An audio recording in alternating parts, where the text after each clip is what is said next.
আশা করি আপনারা সবাই ভালো আছেন এবং আমিও ভালো আছি। আমার নাম পরাণ। বরাবরের মতন আমি আজও আপনাদের মাঝে আরেকটি নতুন ভিডিও নিয়ে হাজির হয়েছি। তবে আজ আমি আপনাদের মাঝে যে বিষয়টি শেয়ার করবো আসলে খুবই একটি গুরুত্বপূর্ণ ভিডিও।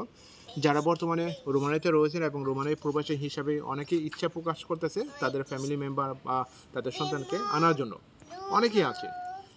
বিগত চেয়ে এখন বর্তমানে যে সিচুয়েশনটা রয়েছে খুবই কঠিন হচ্ছে। মানে কি বলবো, এখন বর্তমানে যে অবস্থা রয়েছে ফ্যামিলি রিউনিফিকেশনের ক্ষেত্রে দিনের পর দিন সব কিছু কঠিন হচ্ছে। আপনি দেখেন আগের চেয়ে, জানি না এখন কেউ যদি এই বাস্তবে ফেস করেন তাহলে অবশ্যই বুঝতে পারবেন। আগে অনেকটা সহজ ছিল, 2022-এর গণ, 2023-এর গণ, ইভেন 24 সালেও মোটামুটি ভালো অবস্থা ছিল, কিন্তু এখন বর্তমানে সমস্ত কিছু পরিবর্তন হচ্ছে। অনেক ইমিগ্রেশন ডিপার্টমেন্টে বলতেছে যে জাস্ট ভিসা অ্যাপ্লাই করার জন্য কোনো ডকুমেন্টস ছাড়াই অ্যাপ্রুভাল পেপার দেবে না, সরাসরি অ্যাপ্লাই করা যাবে। কিন্তু এক্ষেত্রে আপনার সমস্ত ডকুমেন্ট আপনাকে জমা দিতে হবে বা আপলোড দিতে হবে, যেটা হচ্ছে যে আপনার ম্যারেজ সার্টিফিকেট, আপনার কোম্পানি কন্ট্যাক্ট পেপার বা অ্যাকাউন্ট, আপনার ব্যাঙ্ক স্টেটমেন্ট, যা যা ডকুমেন্ট লাগে সমস্ত কিছু আপডেট দিবে। কিন্তু এই যে অ্যাপ্রুভালের পেপারটা আছে সেই অ্যাপ্রুভাল পেপারটা হলে দিবে না, এটাই এরকম এক জায়গা থেকে শুনলাম। কিন্তু আসলে দিনের পর দিন সব কিছু কঠিন হচ্ছে। তার চেয়ে সবচেয়ে একটা গুরুত্বপূর্ণ বিষয় সেটা হচ্ছে বাসা। এই বাসাটার জন্য অনেক মানুষের ফ্যামিলি রিউনিফিকেশন ভিসাটা মানে অ্যাপ্রুভ হয় না, কারণ একটা ফ্যামিলি রিউনিফিকেশন অ্যাপ্রুভাল পেপারটা পেতে গেলে আপনাকে বাসা ইনভেস্টিগেশন করা হয়। আগের তুলনায় অনেকটা কঠিন হচ্ছে এবং সহজ হলে তারা বর্ডার এজেন্সি বা ইমিগ্রেশন লোক দিয়ে তারা বাসাটা দেখে এবং আসলে এটা ফ্যামিলি থাকার মতন উপযুক্ত আছে কিনা এই বিষয়গুলো দেখে।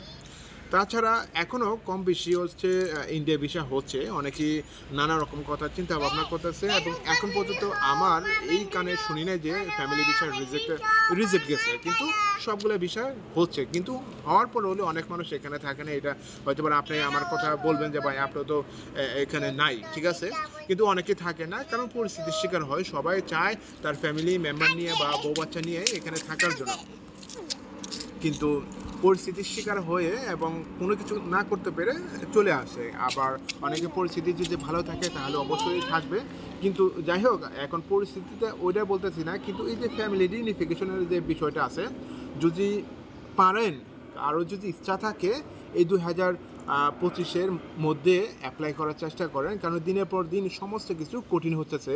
কারণ দেখবেন সেন্ট্রাল ইউরোপে একটা ফ্যামিলি মেম্বার আনতে গেলে তাকে বাসা যে নিতে হয়, এই বাসার কষ্ট হলে অনেক হাই।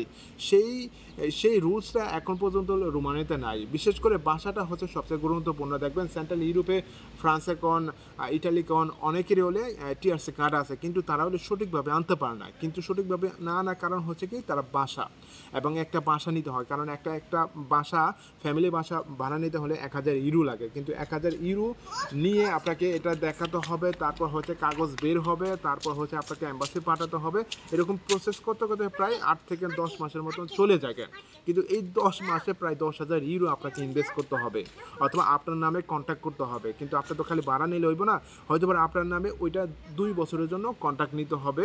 এরকম একটা মানে কন্ট্রাক্ট অ্যারেঞ্জ করতে হবে যে আপনার ফ্যামিলি আনার পর আপনার ওখানে থাকতে হবে। সেই জার্নিটা এখন পর্যন্ত রোমানিয়া হয় না, কিন্তু রোমানিয়া তো জানি যে অনেক কঠিন হচ্ছে। যেটা কি বলবো, এই যে ব্যাঙ্ক স্টেটমেন্টের কথা বলেন, দিনের পর দিন খালি বাড়তেছে, যেটা দেখতেছি। এখনও যেহেতু সেনজেন হয়েছে, সমস্ত কিছু আপডেট হয়েছে এবং ভবিষ্যতে আপডেট হবে। তবে আমি আপনাদের কাছে একটা রিকোয়েস্ট করবো, যদি কেউ রোমানিয়াতে থেকে থাকেন টিআরসি কার্ড হোল্ডার এবং তাদের যদি ইচ্ছা থাকে তাদের ফ্যামিলি মেম্বার অথবা সন্তানকে এখানে আনার জন্য, তাহলে খুব দ্রুততে আপনারা চেষ্টা করেন, আপনার নিকটতম কোনো ইমিগ্রেশন ডিপার্টমেন্টের সাথে যোগাযোগ করেন কী কী রিকোয়ারমেন্ট লাগে। এবং রিকোয়ারমেন্ট সম্পর্কে এখানে সিম্পল। এবং আরেকটা বিষয় আমি আপনাদেরকে বলতেছি যে এখানে কোনো ফ্রি লাগে না, কোনো এজেন্সি ধরবেন না, কোনো লয়ার ধরবেন না, সম্পূর্ণ ফ্রি কস্টে আপনি এই প্রসেসটা নিজে নিজে করতে পারবেন। যদি আপনি ডকুমেন্টের সম্পর্কে কিছু আইডিয়া বা নলেজ থাকে তাহলে আপনি নিজেই করতে পারবেন। আমি আমার প্রসেসটা হলে নিজেই করছি,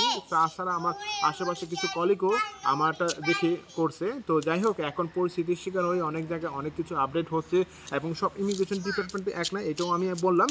তো যত তাড়াতাড়ি সম্ভব আপনাদের যদি আনার ইচ্ছা থাকে আপনার আপনার আপনার সহধর্মীকে, তাহলে অবশ্যই আপনি নিয়ে আসতে পারেন। তো সবাইকে ধন্যবাদ জানাচ্ছি আমার এই ইউটিউবের চ্যানেলের পক্ষ থেকে। এছাড়া আপনার যদি কোনো মতামত মন্তব্য থাকে তাহলে অবশ্যই আমার এই ভিডিও কমেন্ট বক্সে লিখবেন।